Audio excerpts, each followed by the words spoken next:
E aí galera, beleza? Tudo bem? Na paz? Eu sou o Rodolfo e a gente está aqui para fazer esse primeiro vídeo que vai iniciar o nosso projeto aqui do Cine Rabisco Online. E a partir de hoje a gente vai começar a fazer as nossas atividades todas online, como vocês já devem ter visto aí no vídeo, na live que eu falei.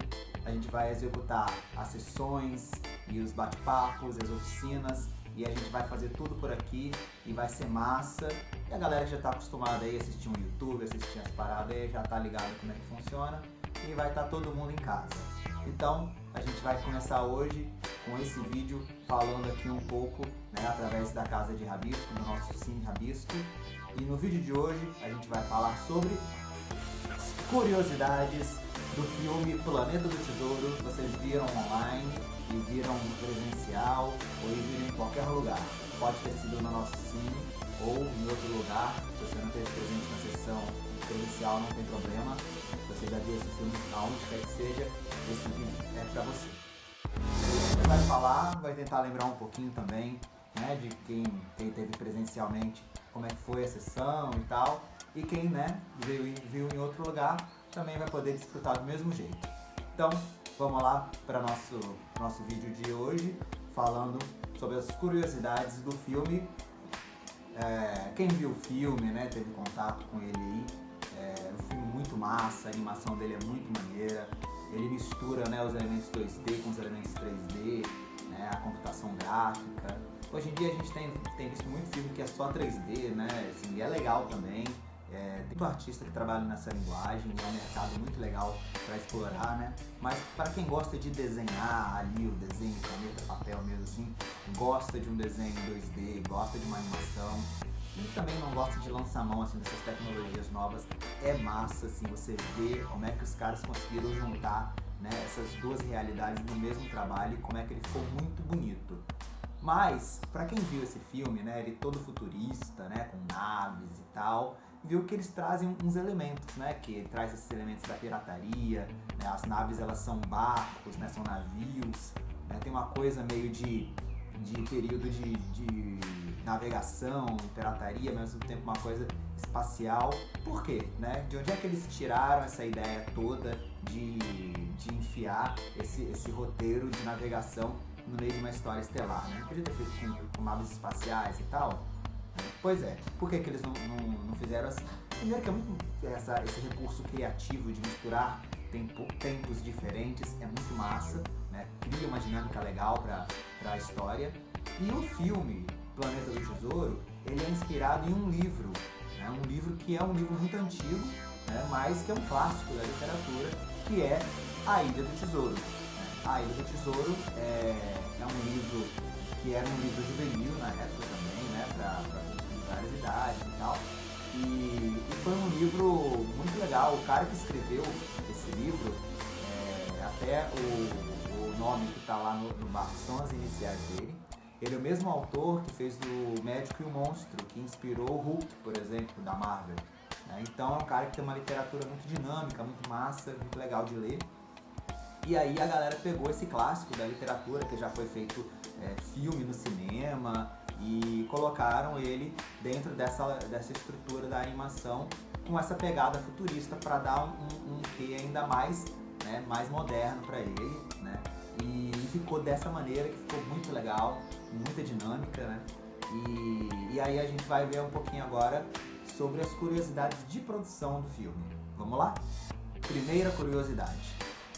O longa-metragem Planeta do Tesouro teve sua produção ao longo de 4 anos e meio, gente. 4 anos e meio. Demorou esse tempo todo. Começou no ano de 2000 e demorou 4 anos e meio com a produção de todas as etapas, da parte de animação, de desenho. E ao longo desse processo inteiro, eles envolveram 350 artistas no processo criativo deles. Então olha só que legal, né?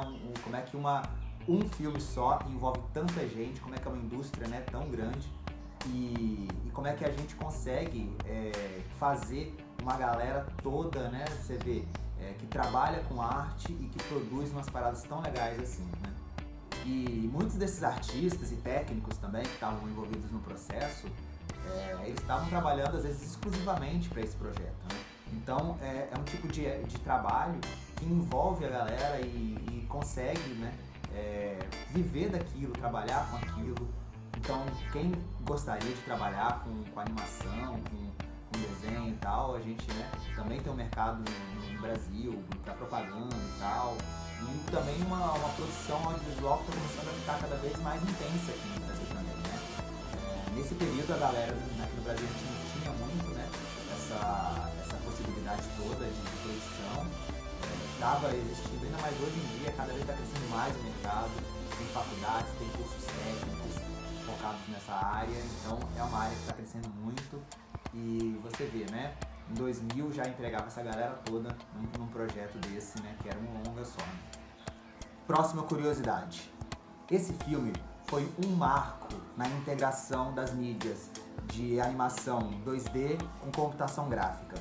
Vocês podem ver, por exemplo, alguns personagens, como o personagem principal, que foi o mais elogiado por vários críticos e técnicos depois, que é o Silver, né? Que é o pirata, que aquele braço dele é digital e ele é 2D. Então o trabalho de integração que eles fizeram naquele personagem foi um trabalho muito interessante e foi um marco no cinema, onde as pessoas se inspiravam muito nesse tipo de animação depois para poder fazer animações similares após esse filme. O filme também, como ele é uma mistura de dois períodos históricos, né, ele é um futuro distante, por assim dizer, né, e ele é um passado distante nosso também, que ele mistura essas duas realidades. Então, quando a gente pega pra ver o filme, né, a imagem dele, tem coisa que é um navio, mas aí no navio, as velas, elas têm lá energia solar que fazem o navio se movimentar.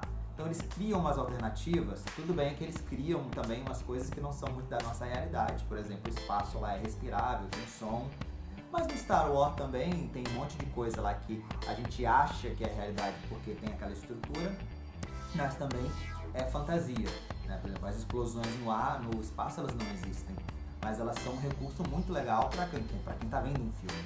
Quem tá vendo um filme não tá vendo um documentário, a gente quer ver a emoção.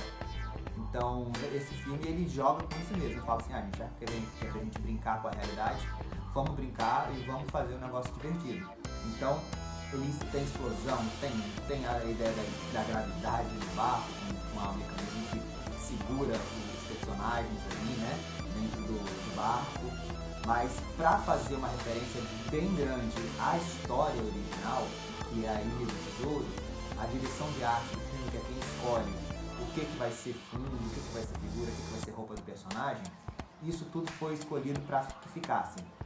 Mais da metade, né, especificamente 70% da linguagem do filme, ela seria referente ao passado e 30% eles iam inserir elementos do futuro, né, esse futuro tecnológico que eles inventam aí na história. Bem legal, né? Quarta curiosidade. Todas aquelas cenas que a gente viu deles passando no espaço com as baleias, com aquelas imagens de fundos espaciais, aquela supernova que explode, aquele centro do planeta Máquina, que é aqueles dobrões de ouro, né, que são as moedas, e vários outros efeitos visuais, né, que foram produzidos nesse filme, tiveram mais de 40 artistas envolvidos só nessa parte. Hoje em dia a gente tem uma outra tecnologia que trabalha esse tipo de coisa, alguns trabalhos que já são o que a gente chama de plugins, templates, né? Quem mexe com um aplicativo de telefone vê lá, né, o Canva e tudo, tem uns templates, as coisas que já são iniciadas. Então muita gente que trabalha hoje em dia com arte, essas coisas, usa isso para poder acelerar, né, o processo de produção artística, mas nesse filme elas foram feitas do zero. Então você imagina, né, o trabalheira que deu para fazer isso tudo e o resultado, né, vocês veem aí no filme como é que ficou muito legal.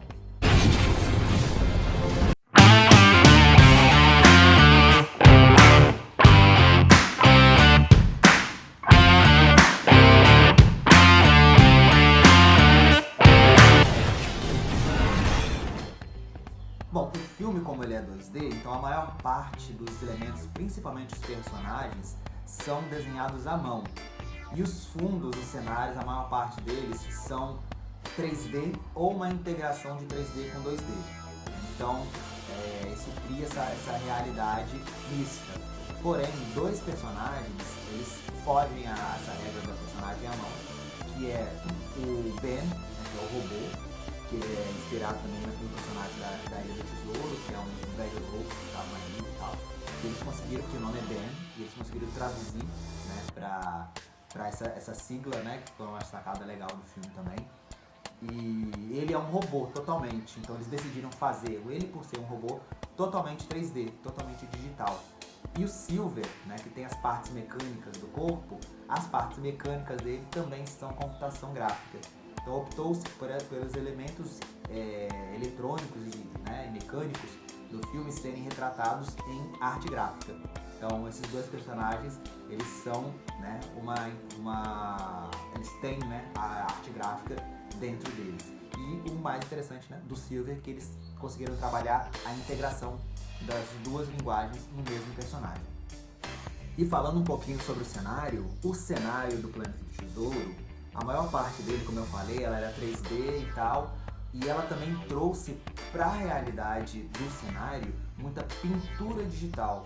Né? Hoje em dia a galera vê muito arte digital que é feita no Photoshop, pintada no Photoshop e tal, e foi exatamente isso que foi feito. Eles faziam cenário 3D e também inseriam pinturas digitais para poder completar esse tipo de cenário. Hoje em dia a gente tem uma área de trabalho muito grande para isso. Por exemplo, muitos filmes, principalmente filmes épicos, que a gente vê cenários de fundo longe, né, na verdade são fundos verdes, onde tem artistas que desenham, mesmo em filmes. Né, a parte, quem é artista gráfico, não trabalha só com animação, né? Tem muitos filmes que trabalham com esses tipos de cenário. Tipo o Game of Thrones, por exemplo, teve muito disso nos cenários de fundo. Eram artistas que desenhavam aquilo digitalmente, davam um quê de realidade e colocavam ao longe. Nesse filme também foi feito isso e também foi um dos primeiros filmes a trabalhar com esse tipo de linguagem. Legal, né? E agora, galera, eu vou trazer para vocês um pouquinho de uns pedaços do making of do filme. Tem umas cenas muito legais que eu queria compartilhar com vocês. Tem umas partes que são mostrando a animação da mão do Silver, alguns concept arts, né, que são aqueles desenhos que são feitos antes para poder criar cenário e tudo, e falando um pouco sobre esse processo de produção, como é que foi, quais as coisas inéditas, né? Então, só para mostrar um pouquinho como é que foi no making of, né? Porque hoje em dia a gente não tem muito esse costume de ver, porque os filmes que a gente vê ou no YouTube, ou a gente baixa da internet, ou no Netflix, ou seja lá onde for que a gente vê, alguns produtores pararam de fazer, né, o making of. E esse filme, especificamente, ele tem um making of muito legal. Ele tem, inclusive, uma visita dentro do navio e tal. Então, é bem legal o making of desse filme. Eu vou compartilhar uns pedacinhos dele pra gente poder finalizar o nosso vídeo. Vamos lá?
galera, chegamos ao final do nosso vídeo.